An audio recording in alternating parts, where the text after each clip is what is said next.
So I said, how about you? He said, oh, yeah, I'm CIA too. And I said, oh, I mean, there's this immediate thing when one CIA person meets another one. And you always ask the first question. What's up, guys? If you haven't already, please smash that subscribe button and hit that like button on the video. And if you don't have time to watch this episode right now, I'd really appreciate it if you saved it to your watch later playlist on YouTube. Finally, if you'd like to follow me on Instagram or X, those links are in my description below. John Kiriakou, this has been a long time in the making talking about having you in here. I'm glad to finally get you here, and I think it'll be the first of many we do. The pleasure's all mine. I've been looking forward to this for a long time. We'll have fun. Well, I actually remember, so when Danny Jones first had you on the podcast, that was like the first major podcast I think you had done. It was. Right? Yeah. In this new era? 2022. Yes, I remember because he was up in Jersey with me at my parents' house at my old studio in May 2022, and he was finishing the edit of the episode, and he kept uploading it, and it was automatically getting demonetized. So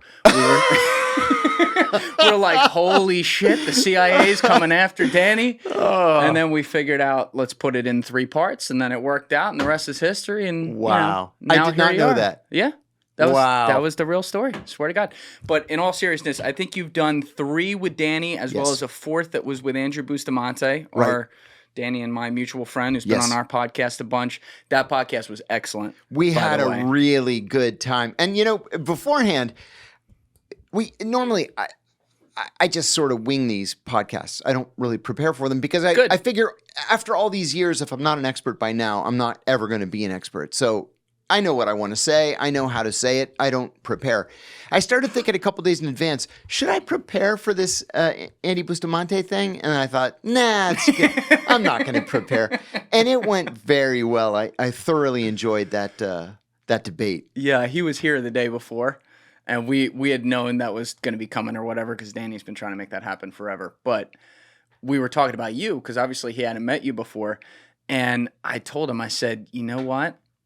I think you guys are going to end up agreeing on a lot more than you think. And did. When you listen to that podcast, there's like 80% of it, you guys are lockstep on I felt like Danny did a really good job of keeping it on like high level, broad, strategic kind of issues. He did. Yeah. And that last 20%, obviously you guys have some huge disagreements, which is, I think, motivated by your very separate experices. I think that's exactly CIA, right. Yes. But would highly recommend. We'll put that podcast actually link in the description because it was so good. And in fact, I said to Danny before he even turned the camera on that I was a little bit worried that we might end up agreeing on too much and it wouldn't be interesting.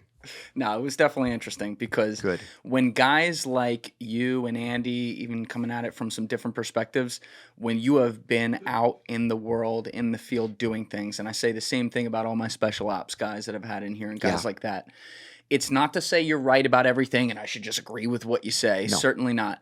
But there is a level of respect from, GDCs, like goddamn civilians in my seat, where it's like, all right, these guys have seen these things.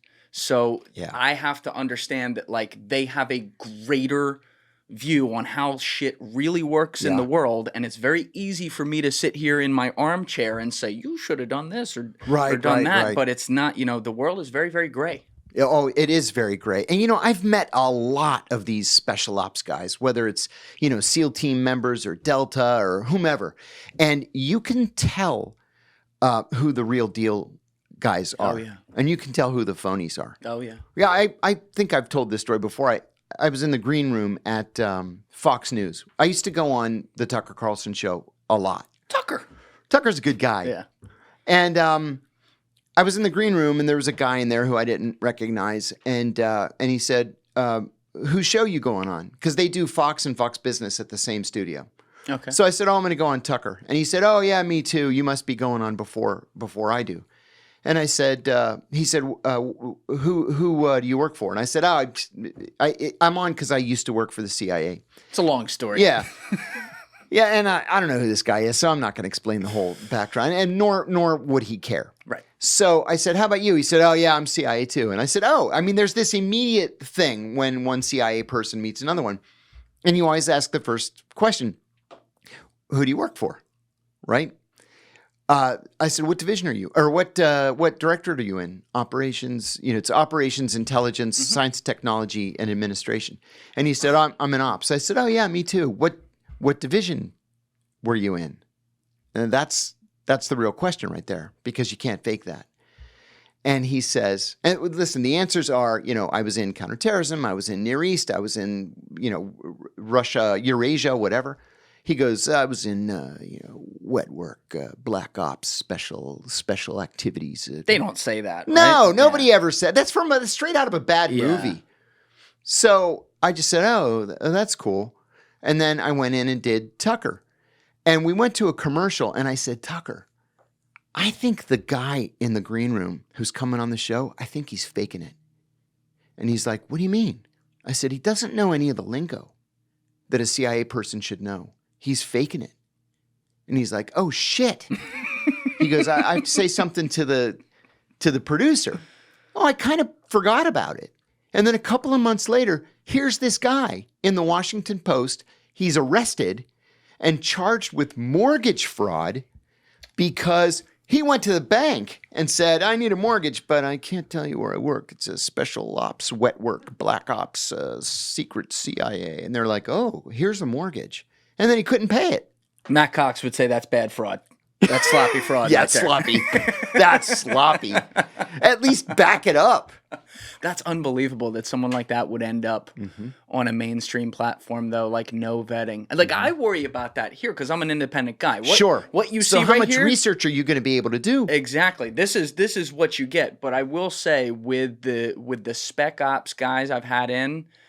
And then we've had in you now, and then your story is very well documented, and Bustamante and like Jim Lawler as far as CIA go. Jim's great. Right. Yeah. So like I really checked those out as much as I could ahead of time. But I remember even thinking the first time with Bustamante before I knew him, because at the time he'd only been on Danny's podcast.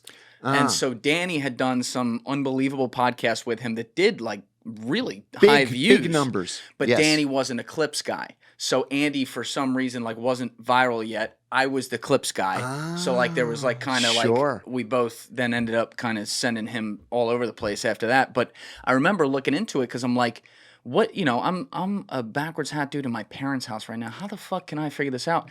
But to me, there's no excuse if you are like Fox $1 billion News. Company. Exactly. Bro. Like listen, Tucker had 6 producers on his show. You mean to tell me not one single one of those producers could do a little bit of vetting? Yeah. Wow. It doesn't, now that I've seen it from the other side though, it doesn't surprise me a ton. Like at the time it's like, of course, you just think these people have it figured out, but it's a weird world because you guys do still come from a place where secrecy is the norm, right? And some people are off record. I had one guy in here where he had some stuff off record, and if other guys hadn't vouched for him publicly, who were known, people wouldn't have believed it. Sure. What's always strange to me, though, and maybe you would know about this, is when there are people like that guy you talked about in the room who are saying, I was CIA or something. Isn't there some sort of law where like the CIA or someone representing them comes out and denies them? There had been a law. It was the Stolen Valor Act. And it passed about, 12, 13, 14 years ago. And then the Supreme Court found it to be unconstitutional. It's not illegal to lie about yourself, right? Unless for the purpose is to defraud somebody. And in that case, we already have fraud laws on the books. And so if you go around saying, I won the Purple Heart and the Bronze Star. No, you didn't. Well, shame on you, but it's not a crime anymore. That's crazy. So they don't have an incentive to come out and stop it. They're just like, all right, whatever. No, not at all. When I was at Deloitte & Touche, I went to the consulting firm Deloitte & Touche after I left the CIA. And so every time a CIA person applied to the company, and there were 40,000 employees at that company back then, they would ask me to take this person out to dinner and just try to feel them out and vet them. So I remember this one guy coming, young guy, very, very aggressive, in a good way. And I took him to dinner in D.C. and I said, so were you DI or DO, Directorate of Intelligence or Directorate of Operations? And he goes, I did all that shit. Like that. All right, Vinny, sit down. Yeah. It's like, wow, buddy, wrong answer. wrong answer. And I don't think I even stayed for the whole dinner. I think I told him I had to go, and I called the partner on the way home and said, this isn't going to work. You should have had one of your mobsters come in and say, I think you're meeting with the wrong guy. To say, you believe this guy? We'll get to that later for people that don't understand. That's cool though that they had you, like, obviously you were very high up in the CIA. We'll get to that with your story, but so Deloitte, as a part of your job, they were also having you vet the guys coming in. Can you check this guy out, because he's telling us some really amazing stories and we just don't know what to make of it. Now here's another question there. This is interesting because it gets into some of the, I guess, like civil liberties and constitutional type things that you now are an extreme scholar on as a part of your own story. Thank you for watching the video, guys. If you haven't already subscribed, please smash that subscribe button and check out this clip's full podcast episode by clicking here or in the description below.